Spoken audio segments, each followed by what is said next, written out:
आपके स्कूल ने कोरोना में 1.5 करोड़ रुपए की फीस माफ करी, पता आप सब लोगों को? कौन सा नंबर था स्कूल का भारत में? कौन सा नंबर था, किसी को पता है क्या? पहला स्कूल था ना इतनी फीस माफ करने वाला। क्या फायदा हुआ उससे? फायदा कहां हुआ? इतना नुकसान हो गया पैसे का, फिर दोबारा पैसा लेना पड़ा सिस्टम को चलाने के लिए। लेकिन उसका फायदा भी हुआ। हमें लीडर समझा लोगों ने, माना कि ये यूनिक सोच रखते हैं और ये यूनिक काम करते हैं। तो पहले थे तो पहचान मिली, मीडिया में कितना नाम हुआ हमारा, हुआ कि नहीं हुआ? फायदा भी हुआ है कि नहीं? तो ये मतलब नहीं होता है कि आप कहां पैदा हुए, आप कहां हैं। चमत्कार कहीं से भी हो सकता है कि नहीं हो सकता है? और चमत्कार कैसे होता है? जब हम कोई नया काम करते हैं, अच्छा काम करते हैं, पॉजिटिव काम करते हैं, है? अब मैं एक छोटी सी स्टोरी सुनाता हूं आपको, आप उससे समझना बात को। सबने रामायण देखी है? रामायण, उसमें रावण थे, सब जानते हैं, बहुत महापंडित महाज्ञानी थे। और उनकी जो जो वहां थे, कौन सा था कंट्री उनका? लंका ना। और लंका सोने की थी। और उस समय वहां पुष्पक विमान भी हुआ करता था, सुना है आप लोगों ने? मतलब कितनी टेक्नोलॉजी वाइज वो रिच थी। और जो सोने की बनी हो वो वैसे कितनी रिच होगी। बात सही है? पता है इतना सबको? तो उसमें एक रावण की जो रानी थी, महारानी, उनको सबको पता है। नाम पता है? किसी को बताएगा कोई बच्चा? मंदोदरी, है ना? तो वो बहुत अच्छे थे दोनों, वैसे तो विद्वान थे।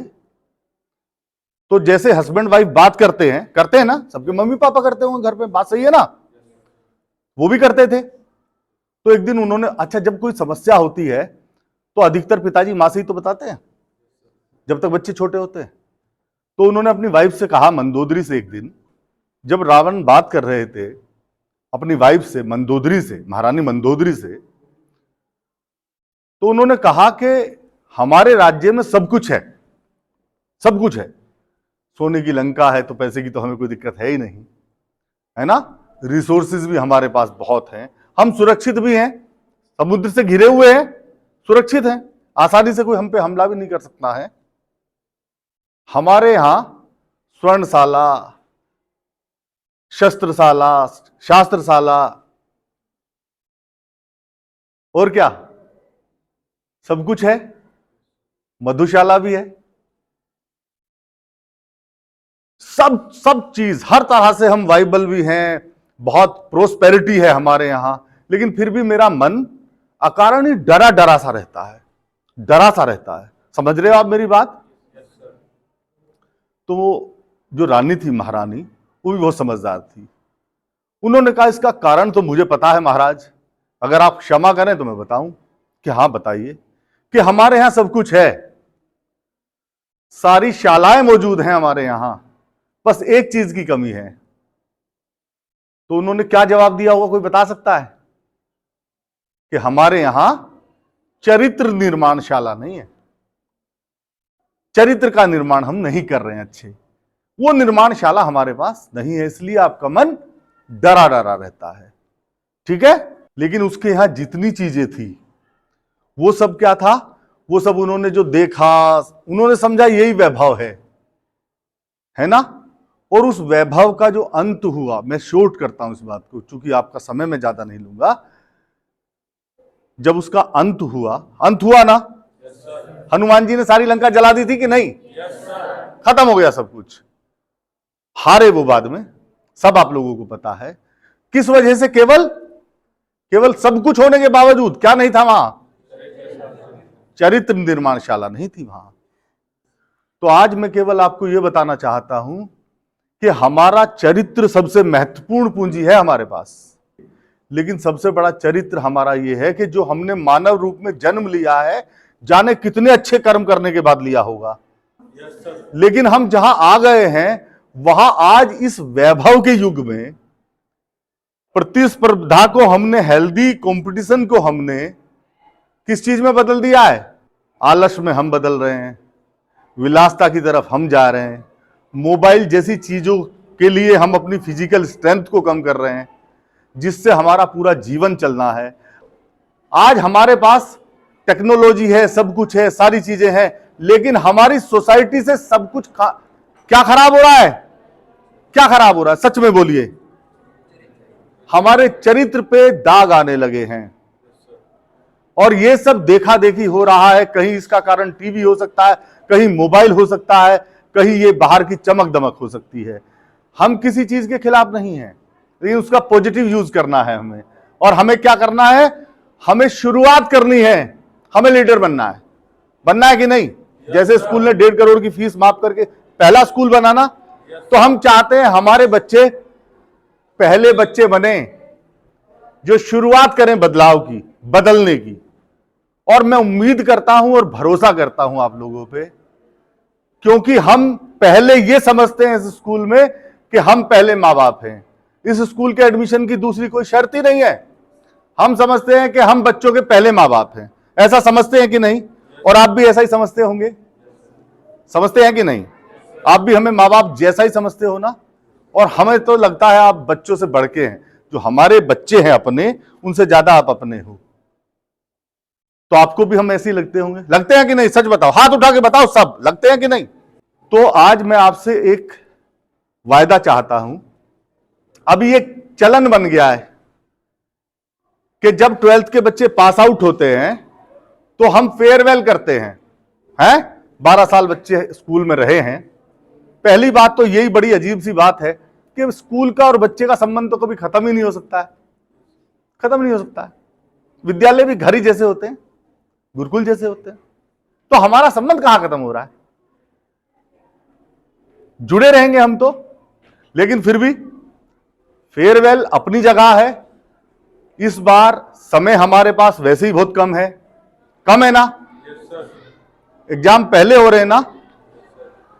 और जब फेयरवेल करते हैं 3-4 दिन लग जाते हैं उसकी तैयारी में। आप लोग भी अच्छे अच्छे सूट वूट सिलवाते हो, ये करते हो, दिमाग डाइवर्ट होता है कि नहीं होता? अच्छा सच बताना, जोर से बोलो भाई, होता है कि नहीं होता है? तो अब की बार हम क्या करते हैं, अपनी फेयरवेल को अलग अंदाज में करते हैं, है ना? अलग अंदाज में करेंगे और डिसाइड कर देंगे आपके टीचर्स स्कूल में, जिसमें सबसे कम समय लगे। समय की बर्बादी को हम बचाएंगे वहां। ठीक है? बात सही है कि नहीं है? दूसरी बात, आजकल एक चलन चल गया है आफ्टर पार्टी। उसमें क्या करते हैं, बच्चे के सब पैसा इकट्ठा कर लेते हैं, ना वो पेरेंट्स को बताते हैं, ना स्कूल को बताते हैं, ना टीचर्स को बताते हैं, और इनफैक्ट वो खुद को भी नहीं बताते हैं। वो खुद को भी नहीं बताते हैं इस बात को, लेकिन वो भाव में बहने लगते हैं, लीडरशिप छोड़ देते हैं। हम कंजर्वेटिव सोच के हो जाते हैं, हम दूसरों के पीछे बहने लगते हैं। तो हमें ऐसा नहीं बनना है, हमें लीडर बनना है, हमें नई शुरुआत करनी है ना? तो हम इस आफ्टर पार्टी के कल्चर को एडॉप्ट नहीं करेंगे। बात सही है कि नहीं? अभी आप बच्चे हो, वहां फोटो खींचते हो, ये करते हो, वो करते हो, कोई इंटेंशन आपकी गलत नहीं होती है, लेकिन उसके बाद उसका लोग फायदा उठाते हैं, बहुत नुकसान होता है। ठीक है कि नहीं? पैसे का, समय का। उसके बाद हम जाते हैं, स्कूटी पे जाते हैं, वैसे जाते हैं, और जब हम भीड़ में होते हैं ना, तो हम थोड़ी सी सीमाएं लांघ जाते हैं, पता नहीं होता हमें, क्योंकि हम कंजर्वेटिव हो जाते हैं, हम लीडर नहीं रहते उस समय, हम फॉलोअर बन जाते हैं। हम फॉलो करते हैं उनका, जो पिक्चर के स्टार हैं, ये हैं, आप टीवी पे अरे उनको पैसा मिल रहा है, उनका काम है वो, हमारा काम उससे नहीं चलना है। हाँ, ऐसा हम बन सकते हैं, उसके लिए अलग रास्ते हैं, अलग तरीके हैं काम करने के। ये नहीं है, ये नहीं है ना? तो अब की बार हम ऐसी कोई आफ्टर पार्टी नहीं करेंगे। ये मेरी आपसे रिक्वेस्ट है, आपसे भी, सभी अभिभावकों से भी मैं हाथ जोड़ के निवेदन करता हूं, और आप लोगों से भी, आप बच्चे हो, है ना? आप अब की बार ऐसा कोई काम नहीं करेंगे। और मैं ये वायदा चाहता हूं आपसे, लीडर बनना है हमें, और शुरुआत कहां से होगी? जोर से बोलिए। खुद से, आपके स्कूल से। आप करेंगे ना ये बात? और मैं बहुत भरोसे के साथ कह रहा हूं कि हमारे सब बच्चे मानेंगे, मैं बहुत भरोसा करता हूं लोगों पे। तो इस बार कोई आफ्टर पार्टी नहीं, ठीक है? दोनों पार्टी स्कूल देगा आपको, ठीक है? एक पार्टी तो माँ बाप के साथ भी होना चाहिए, या नहीं? तो बच्चे, हम उम्मीद करते हैं आप हमारी पार्टी को स्वीकार करेंगे और हमारे इस रिक्वेस्ट को भी स्वीकार करेंगे।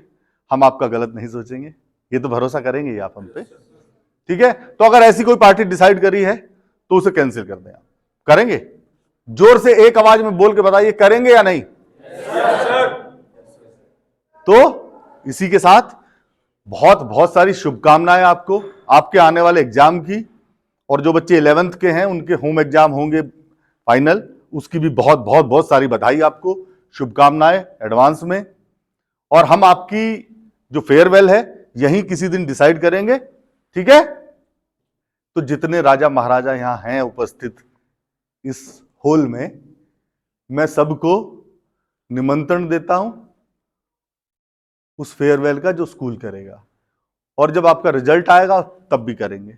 तो आप ये पार्टी कैंसिल कर रहे हैं और अपनी बहुत सारी जबरदस्त स्ट्रेटेजी के साथ तैयारी करेंगे, समय बिल्कुल खराब नहीं करेंगे। Thank you very much. मिलते हैं फेयरवेल में।